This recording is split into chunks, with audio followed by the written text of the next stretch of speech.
Mobile phone charging పెట్టుకుంటాం.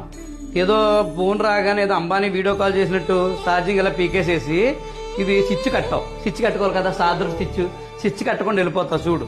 చూడు మిత్రమా, ఎంత కరెంట్ పాస్ అయిపోతుందో చూడు. కాదు చూసుకో, వైర్ అంతా చూసుకో. ఇగో వైర్ అంతానే, ఇక చూసుకో.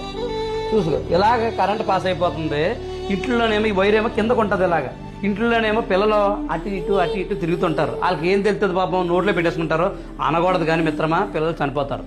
ఈ స్విచ్ కట్టుబడి నీ బద్ధకం వల్ల పిల్లలు చచ్చిపోతారు. చాలా ప్రమాదం. నోటికి వచ్చి కరెంట్ ఎలా వచ్చేస్తుందో.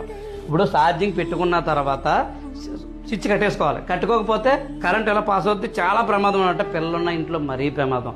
వాళ్ళకి ఏం తెలుస్తుంది, అటు ఇటు తిరుగుతారు, సరదాగా నోట్లో పెట్టేసుకుంటారు. మనం చూస్తే ఓకే, చూడకపోతే పిల్లలు మనకు దూరం అయిపోతారు. అది చాలా బాధ. అది ఈ వీడియో మీ ఫ్రెండ్స్ అందరికి చేరి చాలా మంది ఎలాగా చేస్తున్నారు నేను చూశాను. ఛార్జింగ్ తీసేస్తారు కానీ స్విచ్ కట్టరు. స్విచ్ ఎవడ కడతాడో, మీ తాత కట్టుకోవాలి కదా. అందుకని వీడియో మీ ఫ్రెండ్స్ అందరికీ షేర్ చేయండి, వాళ్ళకు కూడా తెలుస్తుంది. అలాగే వీడియో లైక్ చేయండి. ఇలాంటి వీడియోలు మన దగ్గర చాలా ఉన్నాయి.